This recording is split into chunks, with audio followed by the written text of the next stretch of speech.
Hello, good morning friend. My name is Rakesh Kumar. I did my BTech from the BIT Mesra Ranchi, and today I will teach you on the topic motion in one dimension, kinematics motion in one dimension. तो हम लोग समझते हैं motion in one dimension किसको बोलते हैं।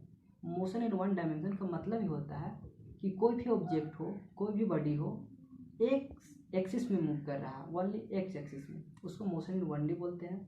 Motion in to D उसको बोलते हैं जो दो एक्सिस में मूव कर रहे हो, x and y. Example circular motion हो गया, प्रोजेक्टाइल मोशन हो गया।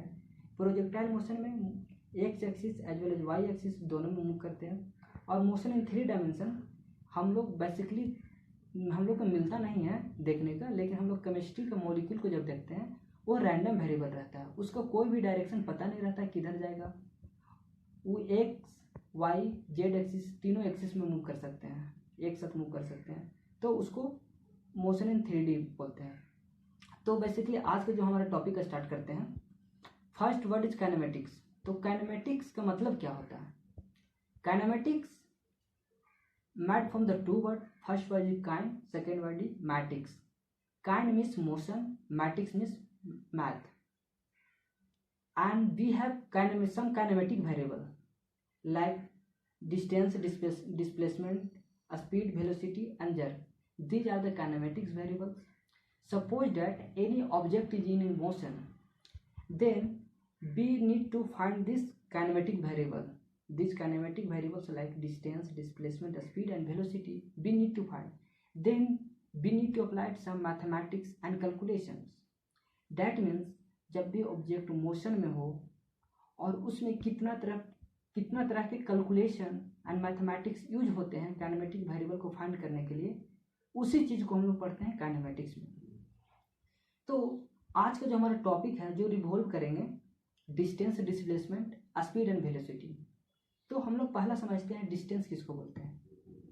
Distance means actual length part covered by object. कोई भी ऑब्जेक्ट जब एक्चुअल लेंथ कवर करता है उसको डिस्टेंस बोलते हैं।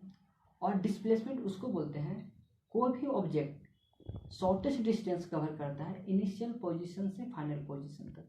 That means shortest path length covered by object from initial position to final position is known as displacement. हम लोग एक एग्जांपल से समझते हैं कि एक पर्सन ए से बी जाता है, उसका दूरी 10 मीटर है, और बी से सी रिटर्न आता है, उसका दूरी 5 मीटर है। तो मैं आपसे पूछूंगा कि इसमें डिस्टेंस कितना हो गया, तो आप बोल सकते हैं डिस्टेंस हो गया 15 मीटर, क्योंकि एक्चुअल लेंथ पार्ट ए से बी 10, बी से C 5, overall resultant we will get 15। And displacement will be 5 meter, yes 5 meter, because we already said displacement distance from initial position to final position. So final resultant we get AB minus BC, then will remains as AC. AC is a final displacement, 10 minus 5, that means resultant we will get 5. Okay, one more example we will see that एक person है जो A से B जाते हैं, एक जाते हैं linear सीधा जाते हैं, एक जाते हैं सर्कुलर में, एक जाते हैं जिगजैग में। 3 पॉसिबल वे है हमारे पास उसको जाने के लिए, ए से बी के पास जाने के लिए 3 पॉसिबल वे हैं। पहला स्ट्रेट, दूसरा सर्कुलर, थर्ड हो गया जिगजैग। तो इसमें मैं आपसे पूछूंगा डिस्प्लेसमेंट कितना हो जाएगा। तो जो स्ट्रेट है सीधा शॉर्टेस्ट हमारे लग रहे हैं ए से बी, अगर रेडियस आर है तो इसका डिस्प्लेसमेंट हो जाएंगे 2r। अगर मैं इससे रिलेशन में पूछ दूं डिस्टेंस एंड डिस्प्लेसमेंट के बीच में क्या रिलेशन है, तो क्या आप रिलेशन निकाल सकते हैं। पहला relation distance is greater than displacement, yes. Distance A B 2r है, यहाँ पे पाई आर है, पाई का वैल्यू 22/7 इंटू आर कैलकुलेट करेंगे तो ए बी से बड़ा हो जाएंगे, तो डिस्टेंस डिस्प्लेसमेंट से बड़ा है, बिल्कुल सही। डिस्टेंस डिस्प्लेसमेंट के बराबर हो सकते हैं। केस नंबर 1 में देखिए जो पॉसिबल पाथ है इसमें डिस्टेंस और डिस्प्लेसमेंट दोनों बराबर है, ये भी सही लग रहा है। और थर्ड है distance is greater than equal to displacement, इसमें दोनों आ जा रहे हैं, डैट मीन्स ये हमारे राइट होंगे। और displacement is distance is less than displacement, ये हमारे गलत है, that means we will get correct option third, displacement is greater than equal to distance is greater than equal to displacement. एक और हम क्वेश्चन करते हैं, लाइक सेम केस है, ए से बी जाते हैं सर्कुलर मोशन में, और एक सर्कुलर मोशन में जाते हैं, एक स्ट्रेट जाते हैं। तो जो ए से बी स्ट्रेट गए ये हमारा हो गया शॉर्टेस्ट डिस्टेंस, और ये हमारा हो गया लॉन्गेस्ट डिस्टेंस। तो मैं आपसे पूछूंगा डिस्टेंस एंड डिस्प्लेसमेंट का रेशियो क्या होगा।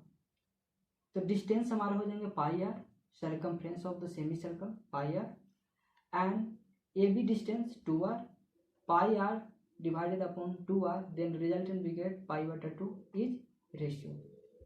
One more question we will solve, that we have a cube of having each side is a centimeter, and person who start to move a, then like that he move to b, and finally we have to find the displacement. That means we have to find the displacement ab. How much will be displacement? So यहाँ पे हम लोग समझने की कोशिश करते हैं इनका डिस्प्लेसमेंट जो होगा डायगोनल होगा। कैसे कि एक हमारे पास क्यू है, बॉटम कॉर्नर से टॉप ऑफ द कॉर्नर में अगर जाते हैं तो हमको देखने से लग रहा है टॉप बॉटम कॉर्नर से टॉप ऑफ द कॉर्नर में जाते हैं तो लग रहा है कि डायगोनल बन रहा है। डायगोनल बन रहा है तो डायगोनल होता है क्यू का √3a होते हैं क्यू का डायगोनल। तो डायरेक्टली हम आंसर कर सकते हैं √3a। लेकिन कैसे होगा, अगर आप √3a कैसे हो गया, तो ये जानने के लिए हम एक थोड़ा सा वेक्टर देख लेंगे।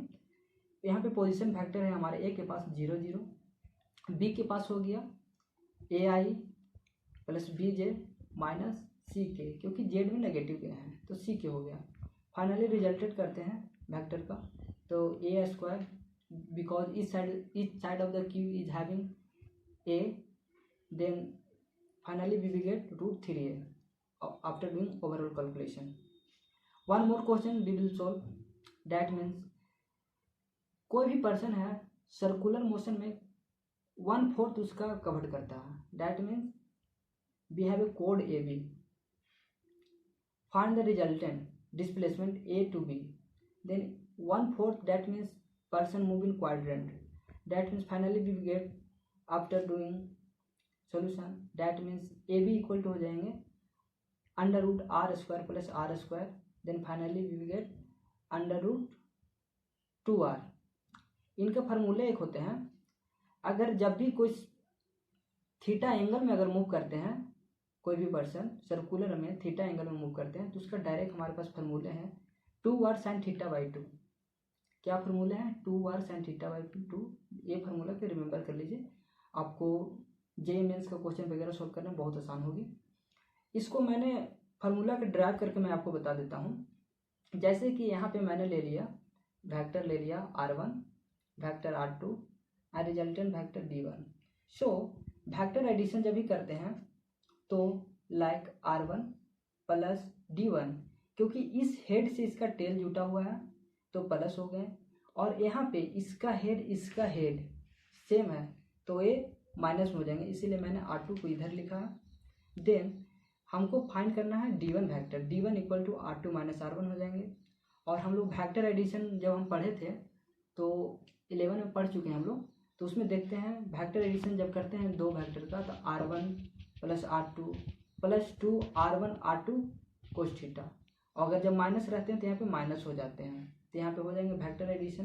यहाँ पे वेक्टर सब्ट्रैक्शन हो रहा है तो r1 का स्क्वायर प्लस r2 का square minus 2r1 r2 cos theta, these all are in under root. Then finally we will get r square, because here is radius r square plus r square minus 2r cos theta.